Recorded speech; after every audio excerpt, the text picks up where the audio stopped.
Saat ini kami sudah bersama dengan Kepala BPJT Kementerian PUPR, Bapak Danang Parikesit. Halo Pak Danang, apa Ya, kabar? Mbak Sasa, sehat semuanya. Alhamdulillah. Terima kasih loh Pak sudah meluangkan Ya, waktunya untuk kami. sama-sama. Ya, Pak Danang, di tengah kenaikan harga material, kemudian juga baru-baru ini harga BBM bersubsidi dinaikkan.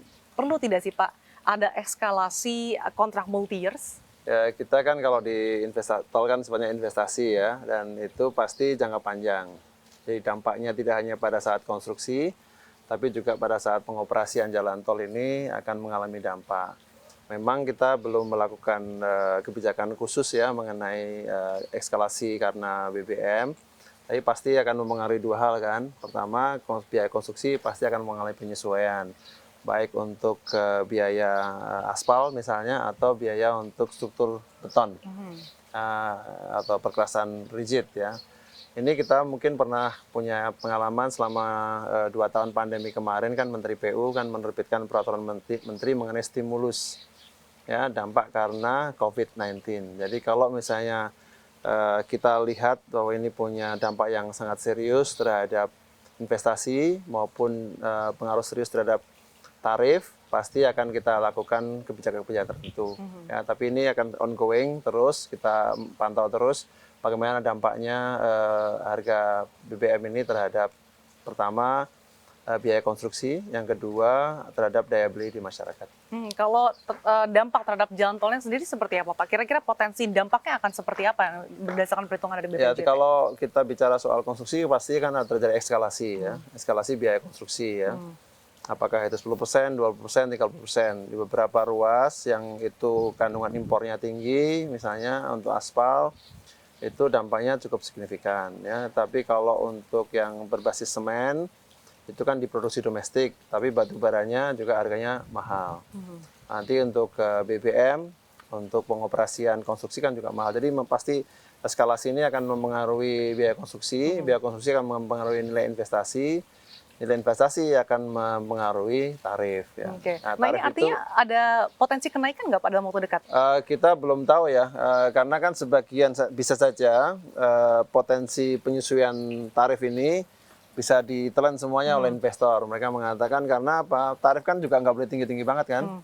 Kalau tinggi banget masyarakat nanti nggak bisa pakai ya atau nggak mau pakai karena di atas daya beli masyarakat. Jadi kita harus membalance antara daya beli di masyarakat dan yang kedua sisi lain adalah mempertahankan tingkat kelayakan investasi. Dia dua ini harus kita balance dan kantor kami di Badan Pengatur Jalan Tol mencoba membalance dua kepentingan, baik kepentingan pelayanan masyarakat maupun kepentingan investasi. Oke, Pak Danang, di tengah berbagai tantangan yang ada saat ini, ada tidak sih Pak rencana tahun depan ini proyek-proyek jalan tol mungkin atau tender jalan tol yang akan dipospon?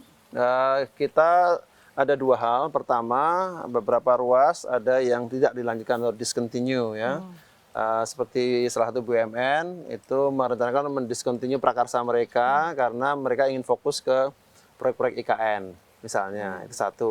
Yang kedua, beberapa prakarsa swasta itu berubah menjadi prakarsa pemerintah. Jadi tidak hanya discontinue, tapi ada yang menjadi prakarsa pemerintah, swasta menjadi prakarsa pemerintah, sehingga mendapatkan skema investasi yang lebih menarik. Jadi ada dua hal lah kita bisa lihat dari proyek-proyek jalan tol yang ada di Indonesia di tahun ini maupun tahun depan. Oke, Pak Danang, tahun 2022 kan tinggal beberapa bulan lagi. Nah sejauh ini sudah berapa sih Pak jalan tol yang sudah rampung dan berapa lagi yang ditargetkan di sisa beberapa bulan yang ada saat ini? Kita sekarang kan 2.500 km ya jalan tol operasi. Ya. Dalam waktu dekat ada 2 ruas jalan tol yang akan harapan kami bisa diresmikan Bapak Presiden. Satu itu tol di BSD dari Serpong ke Balaraja seksi 1, kemudian juga Cibitung Cilincing yang koneksi penting untuk logistik ke pelabuhan. Itu yang sudah kita mohonkan Pak Presiden untuk meresmikan. Ruas di Bengkulu dan juga di Pekanbaru Bangkinang juga sudah akan bisa diresmikan. Harapan kita juga beberapa ruas di Trans Jawa maupun di Bogor Ciawi Sukabumi seksi 2 seksi 3 itu harapan kita juga bisa selesai pada tahun ini dan dioperasikan tahun depan. Oke, kalau tender Pak yang saat ini ongoing nih apa saja dan tahun depan tendernya seperti apa yang ditargetkan? yang menjadi prioritas pemerintah, khususnya Bapak Menteri, itu adalah akses Patimban. Oke. Jadi akses ke Pelabuhan Patimban itu jadi priority kita. Kemudian ada beberapa ruas lagi seperti misalnya Jakarta Outer Ring Road 3, itu juga dalam proses untuk pelelangan. Kemudian dari Kamal Teluk Naga Rajek juga itu dalam proses pelelangan. Ini yang sekarang jadi prioritas dan baru saja masuk adalah proses pelelangan untuk Kediri ke Tulungagung. Ya, kita juga tahu kan Kediri ada bandara baru kan, Bandara Doho yang itu juga akan dibangun. Jadi kita memastikan bahwa akses ke bandara Kediri itu juga bisa terfasilitasi dengan jalan tol yang bagus. Pak Danang, tahun ini kan dikabarkan 2 ruas jalan tol di IKN didanai oleh PBN. Boleh dielaborasikan Pak seperti apa sih terkait dengan 2 ruas jalan tol yang ada di IKN ini? Kita kan sudah punya 1 ruas jalan tol ya di Balikpapan, Samarinda. Ya, tapi kita membutuhkan akses ke IKN. Ya. Nah kita tahu IKN kan juga dalam proses pembangunan. Jadi kita belum bisa memperkirakan secara pasti berapa jumlah volume lalu lintas yang akan melaluinya. Oleh karena itu ada 2. Pertama, kita memiliki standar untuk dari bandara Balikpapan ke IKN itu dalam waktu sekian menit. Itu sudah menjadi KPI-nya. Jadi solusinya adalah jalan tol. Yang kedua, kenapa dibiayai APBN? Karena risiko kalau itu diberikan kepada swasta, itu kan traffic kan kita belum tahu. Jadi inisiasi oleh pemerintah, mungkin ke depannya kalau sudah dibangun, jadi itu bisa saja nanti dilelangkan, dikelola swasta, tapi lelangnya bukan lelang investasi pembangunan, tapi lelang untuk investasi operasi dan pemeliharaan. Nilai investasinya berapa Pak untuk 2 ruas jalan tol ini? Ada beberapa ruas ya, jadi itu masing-masing bertahap. Kita baru pastikan, karena kan nilai lelangnya kan baru proses lelang, jadi kita belum tahu nilai lelangnya jadi berapa. Oke, tapi sejauh ini sebetulnya ada nggak sih Pak investor yang sudah PDKT nih untuk 2 ruas jalan tol ini, misalnya terkait dengan swasta? Kalau sekarang ini fokusnya kepada penyediaan pembiayaan pemerintah ya, APBN tadi kita bicara APBN kan, jadi sifatnya itu lelangnya lelang konstruksi bukan lelang investasi. Jadi kalau investor pasti nanti akan menunggu setelah itu jadi dilelangkan secara operasi dan pemeliharaan mungkin akan banyak. Oke, di tahun 2022 ini Pak, apa saja sih menjadi tantangan dan apa yang dilihat dari BPJT di tahun 2023 ini akan menjadi tantangan yang patut diwaspadai? Pertama kalau kita bicara keuangan global, ini kan tidak dalam kondisi yang cukup stabil ya.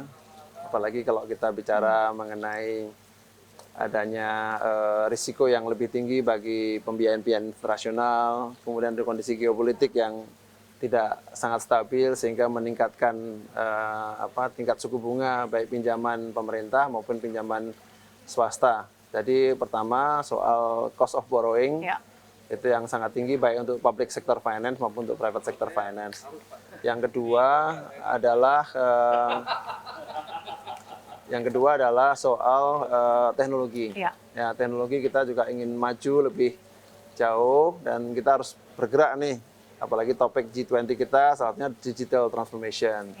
Ya, jalan tol tahun depan kan akan implementasikan yang namanya multi lane free flow ya. Sistem transaksi yang tanpa sentuh ya. Sekarang kan sudah non tunai ya kan, cashless, sekarang contactless. Jadi ini loncatan besar yang akan merubah sistem transaksi di jalan tol kita. Jadi 2 hal itu, satu soal finance, international finance dan pembiayaan untuk proyek-proyek jalan tol kita. Yang kedua adalah soal teknologi. 2 hal itu saya kira akan mewarnai tantangan di pembangunan di jalan tol kita ke depan. Oke.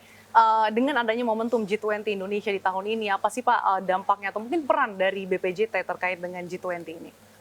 Tadi dalam 2 hal tadi, 2 isu tadi, BPJT punya kepentingan. Pemerintah Indonesia, Kementerian PUPR punya kepentingan. Pemerintah Indonesia juga punya kepentingan. Jadi kita akan membuka investasi jalan tol ini kan seluas-luasnya ya, tidak hanya untuk domestic players, tapi juga untuk international investors. Nah, ini dalam 2 tahun terakhir ini kan mulai banyak akuisisi aset recycling oleh international investors ya. Seperti di Cipali, kemudian Solo Ngawi Kertosono kan investor internasional sudah mulai masuk di sini. Kita akan opening up bisnis ya, opening up doors, opening up window untuk international financial institution. Yang itu sangat relevan kalau kita aktif di dalam G20. Yang kedua, tadi transformasi teknologi itu pasti membutuhkan akses terhadap teknologi yang dimiliki negara-negara maju. Ya, dengan kita menjadi G20 Presidents, akses ini akan juga terbuka. Jadi dua akses, finance dan teknologi, akan menjadi menarik kalau kita bisa mengakses, dan pasti ke depan investasi swasta di jalan tol pasti akan lebih menarik. Oke, terima kasih atas waktu Anda Pak Danang Parikesit, Kepala BPJT Kementerian PUPR. Sehat dan sukses selalu untuk Anda. Terima kasih Pak. Ya.